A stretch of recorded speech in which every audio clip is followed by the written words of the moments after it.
PRAN masala curry ఎలా చేయాలో చూద్దాం. నేనైతే 1 kg ప్రాన్స్ తీసుకున్నాను. చిన్న ప్రాన్స్. అవి నీట్గా క్లీన్ చేసుకున్నాక అందులోనే పసుపు, ఉప్పు, కొద్దిగా ధనియా పౌడర్, జీరా పౌడర్, అల్లం వెల్లుల్లి పేస్ట్, హాఫ్ చెక్క నిమ్మరసం ఇవన్నీ వేసి బాగా కలిపి మూత పెట్టి ఒక హాఫ్ అన్ అవర్ పక్కన పెట్టుకోండి.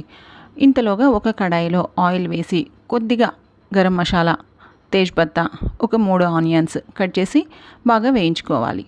ఇవి బాగా వేగిన తర్వాత మనం మసాలా పెట్టి పట్టించుకున్న రొయ్యలు కూడాను ఇందులో వేసుకొని బాగా కలుపుకోవాలి.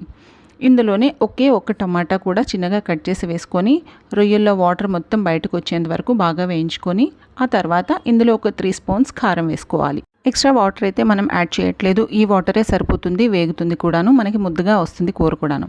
ఇందులోనే కొద్దిగా పచ్చిమిర్చి, కరివేపాకు, కొత్తిమీరతో ఫైనల్గా వేసి కలుపుకుంటే ఇంకా ప్రాన్ మసాలా కర్రీ రెడీ అండి. నా వీడియో నచ్చితే ప్లీజ్ సబ్స్క్రైబ్ చేయండి, లైక్ చేయడం మర్చిపోవద్దు.